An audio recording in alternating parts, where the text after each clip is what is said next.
ጤና ይስጥልኝ ዶክተር ጸጋ።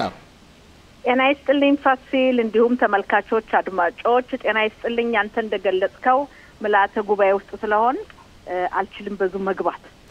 ኦኬ፣ ስለ ምልዓተ ጉባኤው በክኔሴት ስላለው ተጨባጭ ሁኔታ ብዙ አዳዲስ ዜናዎች ስላሉ እንነጋገራለን። ግን ምን ከፍተው ጸጋ በትላንትናው ዕለት 3 ወታደሮቻችን ተሰውተው የቀብር ስነ ስርዓታቸው ተፈጽሟል። በመጋቢያ መሳለቃ ኦፌክ የቀብር ስነ ስርዓት ላይ በያቭኔ ተገኝተሽ ነበር። የተለያዩ ፎቶግራፎችንም ልከሽልናል፣ ቪዲዮዎችንም። በጣም ያሳዝን ነበር። በጣም ያሳዝናል ፋሲል። 3 ወጣቶች ረገፉ። የእስራኤል ልጆች ትንንሽ ልጆች የ18 የ19 የ20 ትላንት ከትላንት ወዲያ ሁለተኛ ደረጃ ትምህርታቸውን ያጠናቀቁ የሀገራቸውን ዳር ድንበር ለመጠበቅ እንዲህ ሲያልቁ ያሳዝናል ፋሲል። እና እንዳልከው በትላንትናው ዕለት በመጋቢ አምሳለቃ ኦፌክ ብርሃኔ የቀብር ስነ ስርዓት ተገኝቻለሁ። ፋሲል የነበረው ሁኔታ በገልጽልህ ገና ከመቃብሩ ከመድረስ በፊት 1 ኪሎ ሜትር ያክል ቀደም ብሎ የእስራኤል ሕዝብ በሙሉ ሰንደቅ ዓላማ እያውለበለበ በዝማሬ ሲሸኘው ስታይ ሁሉም የእስራኤል ሕዝብ የተባለ የእስራኤል ዜጋ እዛ ላይ ያልነበረ አላየሁምና ልብህን ከመጠን በላይ ይነካል። ከዛ መቃብሩ ደግሞ ስትገባ መቃብሩ መቆሚያ ቦታ አልነበረም ፋሲል። ሕዝቡ የቀረ ሕዝብ የለም። የነበረው የሕዝብ ብዛት እንዴት ልበል የሞት መጀመሪያ ነበር። ነው ታስታውሻለሽ? ትላንት በቀትር በኋላው ዝግጅታችን አጠራዋለ ሁኔታ አነጋግረንሽ ነበር። ሽሎሞ ባልደረባችን ጠዋት ሄዶ ከቤተሰቡ ጋር ተገናኝቶ ነበር። ብዙ ሰው አለ ብሎኝ ነበር። እኔም ጠቁመሽ ነበር አለ ወይ ብለሽ ነበር። ከጠበቅሽው በላይ ነው ያገኘሽው ማለት ነው? በጣም ተጠበቅኩት በላይ ነው። እንደገና ገና ከመቃብሩ ከመድረስ በፊት ከመቃብር ቦታው 1 ኪሎ ሜትር ቀድሞ በዳርና ዳር አስፋልቱን የእስራኤል ሰንደቅ ዓላማ እያውለበለቡ የእስራኤል ሕዝብ የተባለ ወንድ፣ ሴት፣ ሽማግሌ፣ ወጣቱ የቀረ ሕዝብ የለም። የእስራኤል ሰንደቅ ዓላማ በማውለብለብ ሁሉም አስከሬኑን ሲሸኙ ስታይ በጣም ይሰማሃል። ከዛ ደግሞ መቃብሩ ውስጥ ደግሞ መቆሚያ አልነበረም ፋሲል፣ መንቀሳቀሻ ቦታ አልነበረም። የቀረ ሕዝብ የለም። ልነግርህ አልችልም። የኛዋ ከኢትዮጵያ የመጣ ብቻ እንዳይመስልህ። አይቼዋለሁ፣ ተከታትየዋለሁ፣ በቪዲዮም አይቼዋለሁ። የቀረ ሕዝብ የለም። ከዛ ላይ ጓደኞቹ ራሳቸው በተለያዩ የቴሌቪዥን ጣቢያዎች ኢትዮጵያውያኖች ሳይሆን ሌሎችም ቃለ መጠይቅ ሲያደርጉ በተለይ ፍቅር ጓደኛ ያደረገችው ንግግር፣ ቤተሰቡ የሚያደርገው ንግግር በፍጹም ልብ የሚነካ ነበር። በጣም ይገርምሃል። ይሄ ልጅ ቅርጫት ኳስ ተጫዋች ነበር። አዎ። ከዛ ደግሞ ትሄድ ባለፈው ሳምንት 20 ዓመት ነው። ባለፈው ሳምንት ተመልሶ ወደ ትምህርት ቤቱ የ12ኛ ክፍል መልቀቂያ ውጤቱን ተቀብሎ መምህራንን ርዕሰ መምህራኑ ሁሉን አግኝቶ ከልጆች ጋር ሁሉ ተጫውቶ ከሁሉ ጋር ከዛ ነበር ወደ ጦር ሰፈር የተመለሰውና ዋናው ርዕሰ መምህሯ ስለሱ ስትናገር በጣም መናገር አቅቷት እንባ በቃ አልቻለችውም አልኩ። ጓደኛው ደግሞ ከአንደኛ ደረጃ ትምህርት ቤት አንስተው አብረው ያደጉ ናቸው በሙሉ። ሰምቻለሁ። ሴት ጓደኛው ከአንደኛ ደረጃ ትምህርት ቤት አንስተው ያደጉ ልጆች ከ7 ዓመት ጀምሮ ሁሉ ብዙ ጓደኛሞች አብረው ነበሩ። ከ7 ዓመት እድሜ ጀምሮ በጣምና የእስራኤል ሕዝብ ተመልከት እስከ መቼ ነው እነዚህን ጠላቶቻችን በጠንካራ ሁኔታ ካላደቀቅን እስከ መቼ ነው? ለምንድን ነው ይሉኝታ የምንሰጠው? ለምንድን ነው ጊዜ የምንሰጠው የሚለው ጥያቄ ሁሉ ይመጣብሃል በጭንቅላትህ። እና እነዚህ ትንንሽ ልጆች አሁን ትላንትና 2ኛ ደረጃ የጨረሱ ልጆች ትምህርት ቤት ምን ያውቃሉ ፋሲል? ሀገርን ለመጠበቅ ሀገር ተረክበው ኃላፊነት ወስደው የህይወት መስዋዕትነት ሲከፍሉ እንደገና የሚገርምህ እዛ ጓደኞቹ ካሁን በፊት ቤተዘመዱም ከነበሩት መካከል በጦርነቱም የቆሰሉ ልጆች ሁሉ ነበሩና በጣም ያሳዝናል። ነፍስ ይማር። ግን የሞተው ለሀገሩ ለዳር ድንበሩ ነው። በጣም ያሳዝናል። ሌሎችም 2 በዛው ዕለት ትላንት ተቀብረዋል። አንደኛው ማለት ነው ፎቶግራፋቸውን አሁን እያሳየን ነው። ለካንቺ ጋር እነሱንም በዛሬ ቀን ምልዓተ ጉባኤ ስላለ ነው እንጂ በ7ቱ ቀን መሀል ሄጄ ማጽናናት እወዳለሁ። እዚህ ላይ ጸጋ የሞራል ሁኔታ እንደ ነው። የጓደኞቹ ወታደሮች በግዳጅ ላይ ያሉትም ለቅብርም የመጡ አሉ። የሞራላቸው ሁኔታ በጣም ከፍተኛ ነው። ሞራላቸው ከፍተኛ ነው። የጦር አዛዡ ስትሰማ የሚያሰሙት ንግግር ስትሰማ በቃ ሞራሉ ከፍተኛ ነው። አሁን ያለንበት ጦርነት የህልውና ጉዳይ ነው። ይሄን መወጣት አለብን ኃላፊነት አለብን የሚለው በጣም በከፍተኛ በሞራል ነው የምትሰማው እንጂ እንደዚህ በመዳከም ሞራል በመነካት አይደለም በጭራሽ ሁሉም ያውቀዋል ይሄ ጦርነት መካከለኛው ምስራቅ ቀይሮታል ሶሪያን ምናየው የሶሪያ ጉዳይ ተመልከት የሊባኖስ ጉዳይ ተመልከት ሊያጠፉን የነበረው በአሁኑ ሰዓት ምን ደረጃ እንዳሉ ሐማስ ነው የቀረ ያንሰራራ ቢሆንም ሐማስ መጥፋቱ የማይቀር ነው አጠራጥርም የሚያሳዝነው እስከዛ ድረስ የታዳጊ ልጆቻችን የወንድሞቻችን ህይወት መጥፋቱ ነው እንጂ በጣም ያሳዝናል ጸጋ ሁላችንም እናውቃለን ሐማስ ይህን ያህል ጊዜ ሊቆይ የቻለው ታጋቾች በእጁ ስላሉ ነው በእጁ ባይኖር ኖሮ የሂዝቦላና የሶሪያ እንዲሁም የሌሎች አገሮች የኢራን ዕጣ ይደርሰው ነበር በትክክል ይሄ ነው ብዙ ወታደሮቻችን ያለቁት እነሱን ለማውጣት አይደለ የተጠለፉትን ወገኖቻችን ለማውጣት ነው እንጂ ሌላ ምክንያት አይደለም እነሱ እንዳይሞቱ እነሱን እናውጣ ያሉ የሚሞቱ ልጆች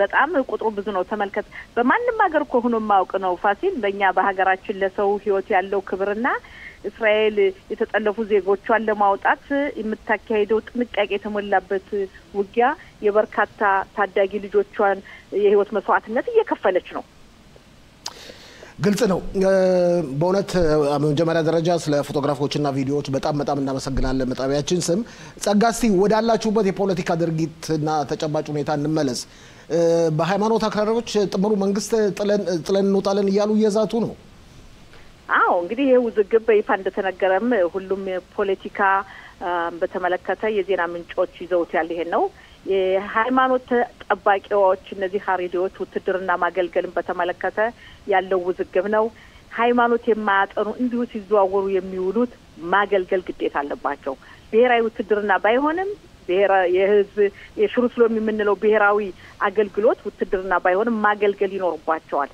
ትልቁ ውዝግብ እዚህ ላይ ነው እና ይሄ ነገር መፍትሄ ካልተገኘ መንግስትን ጥላለን ነው የሚሉት ግን መንግስትን ወጥለው ቢወጡ መንግስት ቢበተን ለሚቀጥለው ምርጫ ቢሆንም ይሄ ነገር ይረሳልኝ እንደገና መነሳቱ የማይቀር መሆኑን ማወቅ አለባቸው አይረሳም ይሄን መንግስት ጥለው ቢወጡ በሚቀጥለው ምርጫ ቢሆን ከማን ጋር ነው የሚያቋቁሙት ከሊበርግ ማን ጋር ከያይር ላፒድ ጋር ጭራሽ ሃይማኖትን ከሚቃወሙ ሰዎች ጋር ሀሪዲዎችን ከሚጠሉ ሰዎች ጋር ስለዚህ ጸጋ በእውነት አሁን አንቺ መላተ ጉባኤ ነሽ ያለሽው በክኔሰትም እየተዘዋወርሽ ነው ምንድነው ግን የሚያስቡት በእውነት ይሄን እኮ ነው ትልቁ ጥያቄ በተለይ የሻስ ፓርቲ ሃይማኖት አክራሪ ፓርቲ መራጮች ብዙዎቹ በውትድርና የሚያገለግሉ ናቸው ከዚህ ከናንተ ከሊኩድ ፓርቲ መለየት አይፈልጉም የሊኩድ ፓርቲ መራጮች ማለት ናቸው አዎ ነው የሻስ ፓርቲ በሙሉ የክኔሴት አባሎቹ በሙሉ ያገለግሉ ናቸው በውትድርና ልጆቻቸውም ተዋጊ ሁሉ አሏቸው እሺ ትልቁ የሚያስቸግሩትኝ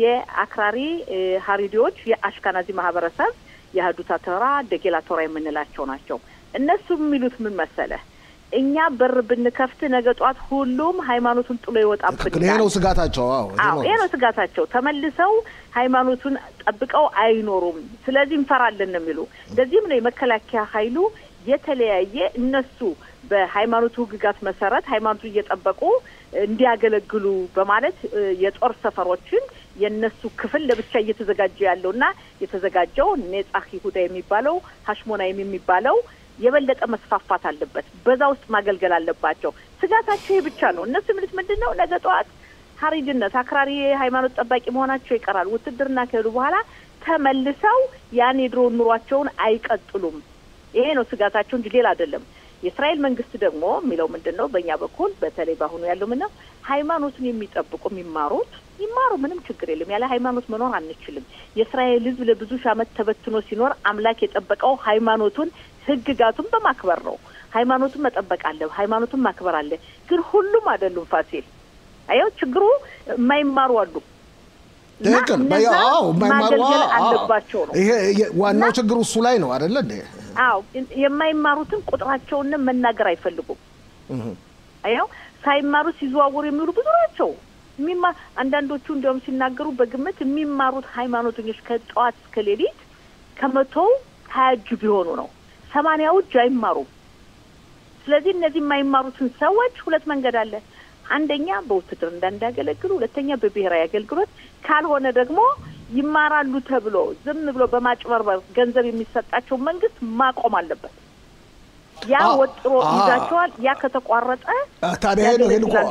ታዲያ ፓርቲዎቹ አንቺ የምታውቂያቸው ከናንተ ጋር በጋራ የሚሰሩት እኮ ፖለቲከኞች የሃይማኖት አክራሪ ፓርቲዎች በተለይ እንዳልሽው ያሽከናዚ ፓርቲ ተወካዮች በፍጹም ሻይሉ እምቢ እያሉ ነው አይደል እንዴ አማራጭ የላቸውም ገንዘቡ ከተቋረጠ ገንዘቡ ይቋረጥ ቅጣት ተብሎ ገንዘቡ ይቋረጥ እስር ቤት አይገቡም እስራኤል መንግስት እነሱን እስር ቤት የሚያስገባበት ኃይሉም አቋምም የለውም ብዙ ቁጥር ያለው ሰው እስር ቤት ማስገባት አትችልም ግን የሚሰጣቸው እርዳታ ገንዘቡ ከተቀነሰ ሳይወዱ በግዳቸው ይገባሉ ወይም ያገለግላሉ ውትድርና ብቻ እኮ አይደለም ሌላም ብሔራዊ አገልግሎት ይስጡ በተለያዩ ቦታዎች የሚሰጡ ደግሞ አሉ ከነሱም እኮ በጎ ፈቃደኝነት ለምሳሌ የሽብር ፈጠራ ድርጊት ሲፈጸም ሄደው አስከሬኑን በሚያሰቅቅ ሁኔታ ያለው የሚሰበስቡ ደሙን የሚያጥቡ ሆስፒታል ውስጥ የሚያደርጉት እርዳታ በጣም ብዙ አሉ የሚያገለግሉ ግን በደንብ በተደራጀ ሁኔታ በብሔራዊ መንገድ ማገልገል ይኖርባቸዋል ነው ሌላው ፋሲል የሚገርመው በእስራኤል ሀገር ባለው ህግ እኮ አረቦችም ማገልገል አለባቸው አረቦችም እኮ ያገለግሉም ይቀርናውና ለራሳቸው ዜጎች እኮ ያገለግሉም ለራሳቸው ሆስፒታል ለራሳቸው ማትናስ ያገለግሉም የሚባል አባባል አለ በህብረተሰባችን ዘንድ ማለትም በእስራኤል ህዝብ ዘንድ እንግዲህ ለዘብተኛ ሃይማኖተኞች የሆኑት በተለይ ሴቶቹ በውትድርና ማገልግሉት ብሔራዊ አገልግሎት ይፈጽማሉ ሆስፒታሎች ህፃናት መዋዮች የመሳሰሉትን ያገለግላሉ ትምህርት ቤቶች ያስተምራሉ አረቦች ግን በፍጹም አያደርጉም ይሄን ነገር አረቦች አንድም አያደርጉም ቁጥራቸው ደግሞ ከሃሪቲኮ ስንት ጥፍ ይበልጣሉ እነሱ 21 እጅ ናቸው ከመቶ ያለው አረቦች ለራሳቸው ህዝብ ማገልገል አለባቸው በህጉ መሰረት ማለት አምሳለም ዱዲ አምሳለም ለባጋጥ ለከፍተኛው ፍርድ ቤት ክስ አቅርበዋል አቤቱታ አቅርበዋል ትክክል ነው ለምን በህጉ መሰረት ሁሉም ማገልገል አለበት ማገልገል የሚችል ጤነኛ የሆነ ሰው ማገልገል አለበት የሚል ነው ለማጠቃለያ አንድ ደቂቃለን ዶክተር ጸጋ እንደገና ወደ አዛ ለመልስሽና ጦርነቱን እንዴት ታያዋለች እስራኤል መከላከያ በከባድ ሁኔታ ጥቃት እየፈጸመ ነው ይባላል ከዛም አልፎ ተርፎ ይሄ ምግብ የማከፋፈሉ ጉዳይ መድኃኒት የማከፋፈሉ ጉዳይ ስለተነጠቀ ሐማስ ተቀናቃኝም እየተፈጠረበት ነው ይባላል በትክክል የእስራኤል መንግስት በአሁኑ ሰዓት በጠንካራ ሁኔታ ገብቷል አዛ የሚወሰደው እርምጃ መጠናከር አለበት በእኔ አመለካከት እንዲሁ ጊዜው በተራዘመ ቁጥር ሐማስ እየተጠናከረ ነው አንዱ የገቢ ምንጩ የሚሰጠውን የምግብ እርዳታ ነጥቆ በመውሰድ መሸጥ ወይም ደግሞ ለሱ ቅርብ ለሆኑ ሰዎች ነበር የሚሰጠው እና ይሄ ነገር በተቋረጠ ቁጥር ኃይሉ እየቀነሰ በመጣ ቁጥር አማራጭ አይኖረውም በሌላ በኩል ደግሞ ራሳቸውም ህዝቡም ተቀናቅመው እየወጣ ነው እየተረዱ ነው አይተቀውነ ባለፈው ምግብ ሲከፋፈል የሚናገሩት በሙሉ ለመጀመሪያ ጊዜ ምግብ የተቀበሉት ሐማስን እያወገዙ ጠቅላይ ሚኒስትር ናታንያሁንና ትራምፕን በማመስገን ነበር ሁሉ የሚናገሩት የሰው ልጅ ሆዱ መጉደል የለበትም መራብ የለበትም ግን ምግቡ በቀጥታ ለነሱ መድረስ አለበት ይሄ ነው አንዱ ትልቁ ነገር ዶክተር ጸጋ ፈንታውን የክኔሴት አባል መልካም ቀን እመኝልሻለሁ እንግዲህ አዳዲስ ነገሮች ካሉ ጠቁሚን በሰበር ዜና ቢሆን እንወጣለን አመሰግናለሁ ዶክተር አመሰግናለሁ ላንተም ለአድማጮች ለተመልካቾች በጣም አመሰግናለሁ ዶክተር ጸጋ